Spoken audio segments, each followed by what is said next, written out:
não há de que de se desculpar, Isabel. A gente entende a pressão da notícia e acaba sendo também uma maneira até de complementar, né? O fato da gente estar ouvindo sirenes agora nesse momento é porque há mais ou menos 2 horas atrás, a Israel lançou uma nova série de ataques aéreos contra diversos alvos em todo o Irã.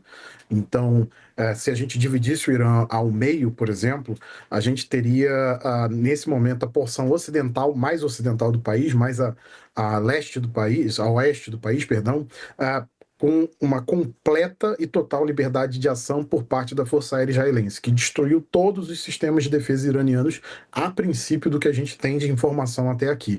Então, nesse momento, o que a gente está vendo é, sem dúvida, uma campanha israelense que foi planejada durante anos, pensada, ensaiada e arrumada, equipada durante anos para que isso fosse feito. Então, são os resultados que estão aparecendo. Agora, o Irã, mesmo com todas as sanções que enfrenta, mesmo com toda a controvérsia em relação ao seu programa nuclear, não é um adversário pequeno e não é um adversário que deva ser desprezado. O próprio fato de que ontem, na barragem de mísseis que foi lançada à noite, né, à noite e madrugada, os iranianos conseguiram ferir mais de 100 israelenses e vitimar fatalmente 8 pessoas, mostra que sim, eles têm capacidade. Há diversos alvos atingidos em várias partes de Israel, Tel Aviv, Haifa, mesmo a periferia de Jerusalém, algumas áreas do sul do país e até o que estava aparecendo antes da minha entrada, que é ali um distrito de Haifa, que é uma cidade próxima a Haifa, que é Tamra, que inclusive é uma cidade de árabes israelenses, mostra a questão de que o Irã tem capacidade nesse sentido. Uma coisa também que deve ser considerada, Isabel, é que no cálculo de Israel era a janela de ataque, era o momento de fazer esse ataque, era o primeiro semestre desse ano, e, inclusive, em maio, os israelenses já tinham ensaiado alguma coisa e foram detidos pelos americanos. Por outro lado, é óbvio que o Irã não deixará barato isso. Então, infelizmente, nesse cenário, a gente vê um conflito que, por maior que seja a pressão por negociações, os dois atores estão resolutos em se colocar numa posição de superioridade ante o outro. Então, pode ser um conflito que leve dias, pode ser um conflito que leve meses, infelizmente. CNN em São Paulo. Obrigado pela participação aqui com a gente. A gente tem visto essa operação militar de Israel contra o Irã focando nessas instalações nucleares. Muitas estão escondidas a metros de profundidade e até entre montanhas. Eu queria saber do senhor, do ponto de vista da estratégia militar, como avaliar o sucesso dessa operação? Quer dizer, a gente está falando de uma operação difícil porque são ataques que precisam ser muito profundos para que aquela estrutura, aquela infraestrutura seja de fato destruída. Como que isso é feito? Como isso pode ser feito na visão do senhor? Bem, o que a gente pode colocar, talvez, como uma medida de sucesso efetiva, sejam as próprias comunicações que os iranianos colocam. Então, uma das medidas que a gente já tem de sucesso da operação é o fato de que Israel, na primeira onda de ataques, na quinta-feira, visou eliminar principalmente o comando e controle da operação, o comando e controle iraniano, atingindo diversas figuras de liderança no Irã. E quanto a essas instalações, talvez observar os comunicados da Agência Internacional de Energia Atômica, principalmente contra o programa nuclear, talvez seja interessante. É óbvio que a gente ainda vai levar alguns dias para poder ter mais acesso e maior claridade. Quando a gente fala de conflito, a gente sempre fala de uma coisa chamada névoa da guerra, né, que sempre acaba atrapalhando um pouco a ver o que está claro. Mas o que a gente pode colocar aqui é que já tem aparecido algumas imagens de satélite em acesso aberto a todos sobre os ataques de quinta-feira. E eu não duvido que isso, com os ataques de sexta, com os ataques de ontem e os ataques que estão sendo feitos hoje, principalmente ao redor de Teherã, onde você tem muitas infraestruturas estratégicas iranianas, a gente vai ter aí sim uma real medida do dano causado por Israel a não só o programa nuclear, é importante também colocar isso, mas também é o programa de mísseis e foguetes. Os israelenses, quando fizeram um ataque na quinta-feira, lançaram uma série de declarações dizendo que você teria, se o Irã não fosse atacado nesse momento, a capacidade de produzir 8 mil mísseis balísticos e drones. 8 mil mísseis balísticos e drones, eu deixo a audiência. Óbvio que, por maior que fosse a defesa de Israel, Israel não conseguiria resistir a uma salva desse número e desse tamanho. Então, aqui, sem dúvida, Israel agiu na questão de entender a sua própria segurança e de tentar enfraquecer o Irã e de tentar, de certa maneira, embora muitos não coloquem isso, também uma melhor posição para pressionar o Irã a retornar à mesa de negociação no acordo nuclear, sem capacidade, inclusive, de chegar àquilo que a gente chamaria de uma bomba suja, algo que tinha sido professado por canais da Guarda Revolucionária Iraniana nos últimos 15 dias. Então, também é algo que deva ter criado um senso de urgência em Israel. Professor Sandro, Caio Junqueira aqui, bom dia. Eu queria perguntar se esse ataque israelense tem potencial de abalar, de algum modo, o regime iraniano.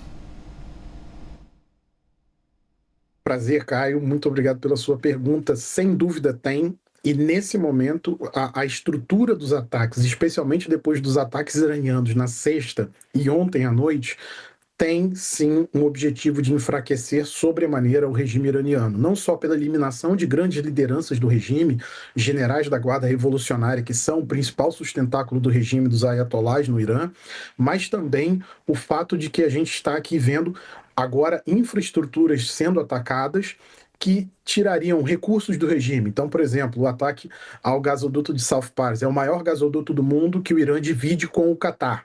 Né? E, ironicamente, do lado americano, você tem o gasoduto é todo explorado por empresas americanas. Então, o lado iraniano foi atacado, e assim como várias outras infraestruturas ligadas à produção de petróleo. A maior refinaria de petróleo do Irã, que fica próxima a Teherã, foi bombardeada ontem à noite, e ainda está em chamas, os incêndios ainda estão ocorrendo, tamanho era a capacidade de petróleo, e o tamanho, a gama de destruição que foi imposta por Israel. Então, nesse momento, Caio, e a você e a toda a nossa audiência, o que fica muito claro é, sim, Israel está buscando criar uma situação de fragilização do regime. Porém, ataques voltados contra a infraestrutura devem ser muito bem calculados, porque senão eles podem acabar galvanizando a população iraniana, que detesta os ayatolás, mas que também não vai aceitar de bom grado ter as infraestruturas críticas do país, energia, gás, saneamento básico, e por aí vai, serem destruídas por Israel ou por qualquer outro ator que atacasse o país. Então, há um cálculo muito sensível de Israel nesse sentido de fazer esses ataques para enfraquecer o regime sem reverter a baixa popularidade que esse regime tem. Professor, a gente está falando de diversas estruturas que já foram atingidas, de um nível de inteligência muito bem preparado de Israel para mirar exatamente essas estruturas, considerando que elas podem ser vitais para a preparação de uma resposta contra Israel. A minha dúvida é, o que pode ser decisivo? É quase um complete a frase. Se Israel atingir a estrutura X, aí a gente tem um Irã, de fato, pequeno o suficiente para não conseguir dar mais resposta. Qual seria essa estrutura? E considerando esse nível muito rebuscado também de estratégia iraniana, de colocar muitas dessas estruturas a 90 metros de profundidade, inclusive quando a gente fala desse aparato nuclear. Bem, seria difícil dizer uma estrutura que abalasse o regime como um todo, a não ser o próprio regime. Ontem a gente teve a informação de que a Força Aérea israelense atacou a área mais nobre da cidade, onde você tem as residências tanto do líder supremo do país, o Ayatollah Ali Khamenei, quanto do presidente, o Mahmoud Pezeshkian, quanto várias figuras de liderança do país.